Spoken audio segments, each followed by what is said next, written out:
Hi, my name is Catherine. I'm a licensed therapist and a virtual coach, and today I want to talk about how to prep for postpartum as a couple. So I'm a mom to a 21-year-old son, and so I definitely understand the postpartum season. I understand prepping for your first baby, or even if it's your second. And I've worked with so many couples that unfortunately have walked through some really stressful postpartum seasons, and it can feel like it's going to break your relationship. And so I really want to talk about this because it is a beautiful thing to start your family or to be adding a new addition to your family. And I want to help you set yourself up for the most success. So before we jump in, please make sure to like this video and subscribe. And let's go ahead and jump right in. Here's something that I want you to think about just from the beginning. And that is how much prep work goes into having a baby. Like, you're thinking about your birth plan, you're making the nursery, you're getting clothes, you're creating your registry, you're returning stuff because you got too many things or a double of the same thing. You're washing all of the newborn clothes, like so many different things. You're going to doctor's appointments, you're taking your glucose test, like just all the things, right? Now, how much effort are you putting into your relationship to be prepped for this baby?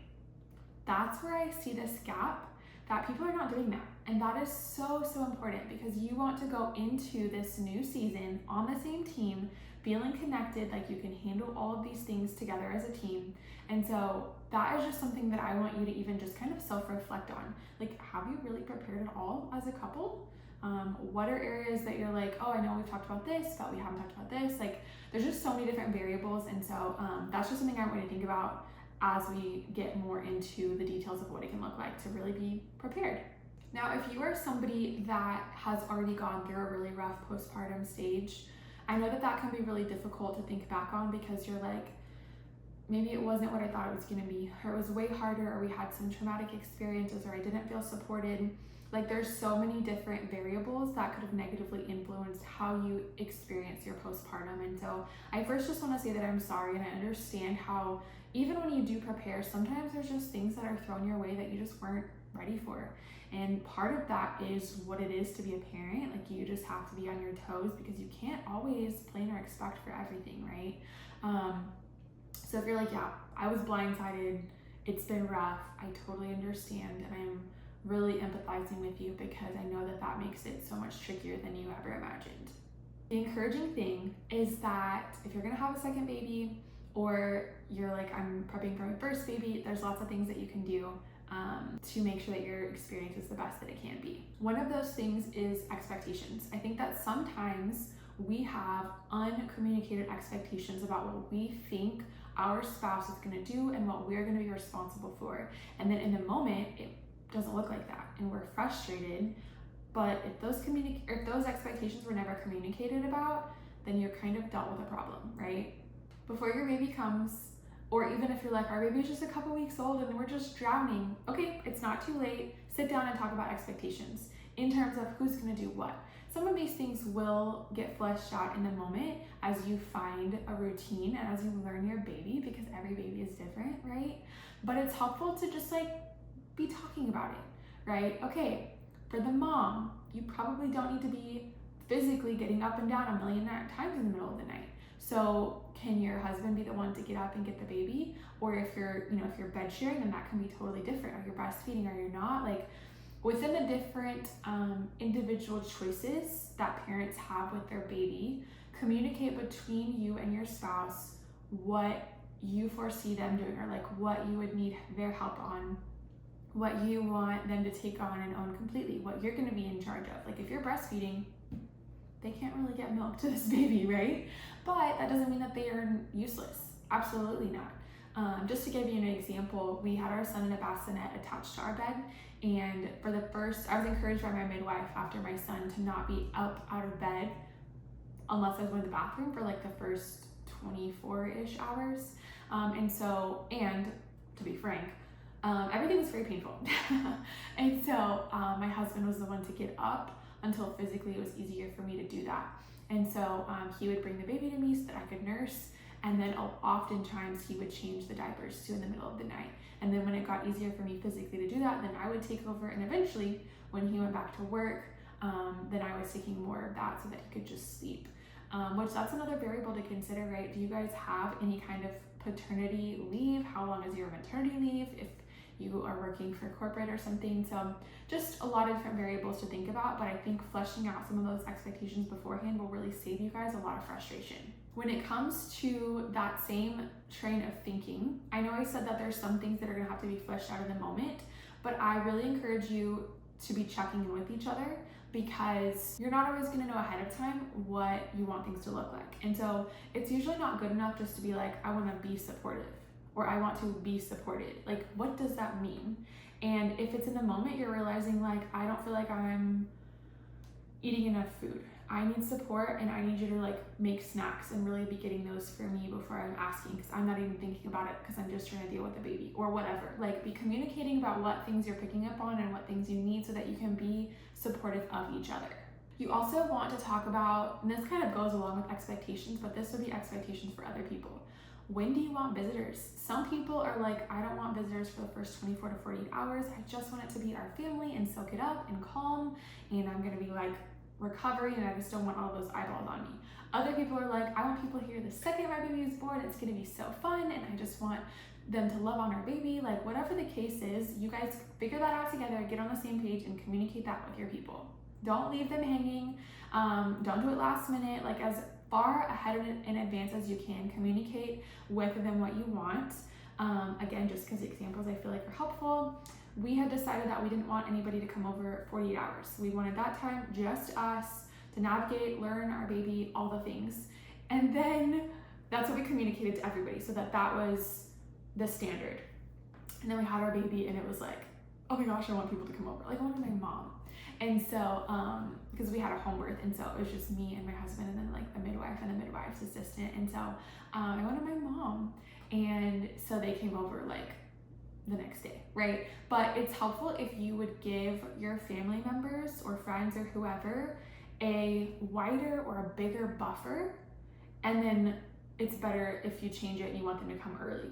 It's harder if you give them a tiny buffer or a tiny window and you say, oh, within 24 hours, then you can come. And then that 24 hours hits and you're like, I'm not ready. And so you push it. That's where people tend to maybe get frustrated or they get their feelings hurt or whatever. So if you can set a wider buffer, and then if you do move it and it becomes smaller, great.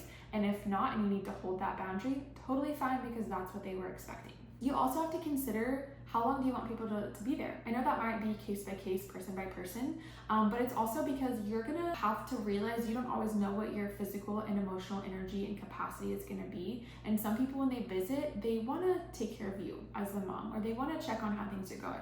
And then frankly, some people are just there with a baby and they don't really care about you. I mean, they do, but they don't, you know what I mean? And some people need to be like, you need to host them. You need to like get up and make them coffee. Like, you need to do things. And so it's like, you will have to choose what you have the capacity for, and some of that is person by person, case by case basis, and that's totally fine, but those are just things to think about. When it comes to communicating things to your family, I always say that it's better if each person talks to their respective family. So husbands, you talk to your family. Women, you talk to your family. There's a couple other things to consider. When you maybe text family, if that's how you choose to do it, that baby has arrived, do you want them to be sharing it on social media, or do you want them to wait for you to do that? I have seen, unfortunately, one of my friends, her mother-in-law posted on social media the second they found out that it was a baby, the baby had come, and what the name was, and like all these things. And my friend had not even had the opportunity to post herself. And I think that for some people, I think it's silly, like seriously, it's just a post. But social media is a very big part of our lives right now, just in this generation and everything, and in our culture. And so being able to have that honor to share that your baby's here and share the name is really special and sweet. And so you want to make sure to communicate that ahead of the time so that there's no frustration, that nobody, steals your thunder or hurts your feelings unintentionally. These are things that I definitely encourage talking about before, because you're just setting these expectations and these loving boundaries before you have any issues to deal with later. You're going to be in the newborn bubble, and you're not going to want to have to deal with this kind of stuff. You might have to in some ways, but it's better to be proactive to protect yourself in that newborn bubble rather than feeling frustration over something that could have been dealt with earlier. And if you haven't already thought about it, I highly recommend logistically getting prepped. So this, I think of food. Food is like one of the last things that you want to think about. You're not going to physically be ready to get up and make dinner, but you also probably don't want to eat fast food a lot. Like, you're trying to nourish your body and recover. And so if you want to set up a meal train or have a friend set up one for you, that's a great way to be able to have people love on you, because communities want to come around you. Friends, family, church members, whoever. And so doing that allows them to be able to love on you in this way. And then also, really practically, I would do your part too. Start getting meals and snacks ready and in the freezer so that you have options to quickly pull out. I will just give you some really simple examples. I prepped multiple quiches because that's so easy to take out of the freezer, pop it in the oven or the air fryer, and slice up a couple slices for breakfast whenever you're hungry. Like, it's not a stressful thing, but it's got some good nutrients, it's tasty, it's easy. I prepped a lot of like protein oat balls because you're just hungry a lot if you're breastfeeding, and so you want to have quick snacks that are nutrient dense, that are healthy, that help with your milk production. So like things like that. We had lots of fruit on hand, lots of blueberries for fiber. We prepped extra sourdough so we could just pull out pieces. Like, you just want to think about things like that, meals. You can bulk or prep some chicken or casserole or put it in the oven, like whatever you want, but just think ahead so that you don't feel blindsided and having to panic and figure out food, or not feeding yourself, which is really difficult because you're trying to heal. And if you are breastfeeding, you definitely need to be eating for that supply. And so just thinking about those things ahead of time is good. Now, I know a lot of that is logistics. Now, for your relationship specifically, I want to talk about what you can do to help keep your relationship in tune with how you both are doing and help you feel connected. Postpartum is just challenging. There's so many ups and downs with hormones, and there's so many new things that you're learning and figuring out. And when you're sleep deprived, it can be really difficult to keep your voice calm and not feel frustrated and not snap at each other and all these things.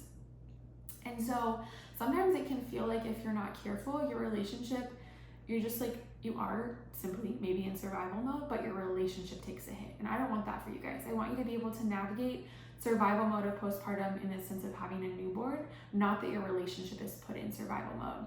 And so I have multiple different resources. It kind of just depends on where you're at in terms of how the health of your relationship is. If you're at a place that you're like, we don't really navigate conflict well, it doesn't take much to knock us down, we get super frustrated easily, I've got two options for you. It kind of just depends on how in depth you want to get, and then price point where you're at. But if you want something the most in depth, it's a little bit more expensive than the second option that I'm going to give you, but it's the Couples Communication Roadmap. This is my online course that is everything that I wish I had had, seriously, before I got married. It would take us months and months and months if we worked one-on-one in counseling. And so you get access to all of the video modules and all of the workbook, and that would be a really great starting point for something more in depth. If you're like, we just need kind of like a cheat sheet, quicker, a lot cheaper, grab the Conflict First Aid Kit. It's like a packet that helps you know exactly where to start. It's got like a flow chart so that within your conflict, you can figure out this is where we're at, this is what we have to do. It's very step-by-step. And in the beginning, it might feel mechanical that you're following steps, but then it just quickly gets ingrained into you and you can navigate conflict so easily and so effectively. Those are things that I would think about doing beforehand as much as possible. And then for good, healthy maintenance in the moment, you're definitely gonna want the Ultimate Couples Check-In Guide. That is something that you're gonna wanna use the weekly check-in, because you're gonna check in on each other's emotions, you're gonna vocalize appreciation to one another. This is gonna help you and your spouse as a couple, outside of being parents, to stay on the same team, stay connected, stay intact, stay in love with each other, all the things. All three of those are in the description. You can grab links to those. And then lastly, I would just encourage you to remember that this is just a season. I remember having a couple nights where my hormones were so bad I couldn't stop crying. Like, I was sobbing and sobbing, and I was so tired, and that made me cry harder, and it was just so difficult. And I love my baby, of course, but I was like, this is the hardest thing I've ever had to do. And it can just feel so exhausting when you're like, I'm so drained and I'm waddling because my yoo-hoo hurts and like all these things. But I just encourage you that it is a season. It does get better. You learn your baby. You will start sleeping through the night. You will figure out breastfeeding if that's your plan. Like, give yourself time and grace and be patient and take a million pictures. I don't think you can take enough pictures. I say this, like everyone says probably, like it goes by fast, and I don't say that in like a threatening way or like a fear-mongering way. just like, even when it's hard, even when you're tired, take the pictures, soak it in. If you notice, here's a big caveat. If you notice that your baby blues, the tears, the sadness is lingering past a couple weeks, I would really encourage you to get some help. You could be dealing with postpartum anxiety or depression. That is so common, and I want you to make sure that you have the support that you need.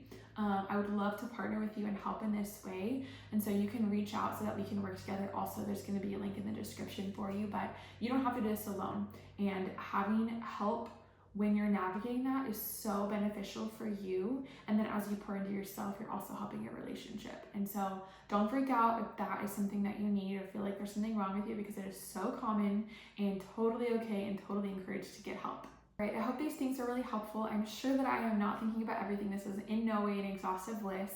So if you have had your experience being postpartum, I would love for you to share other tips and things that we can think about in the comments, because I think it's really helpful to learn from different people in different cultures that have had different experiences in this. So thanks for being here and watching. I hope that your postpartum experience is wonderful, and if it's been rough, that you take the next steps that you need so that it can get better and you can go on the upward trajectory. So again, thanks for being here. Make sure that you like and subscribe, and I'll see you next time.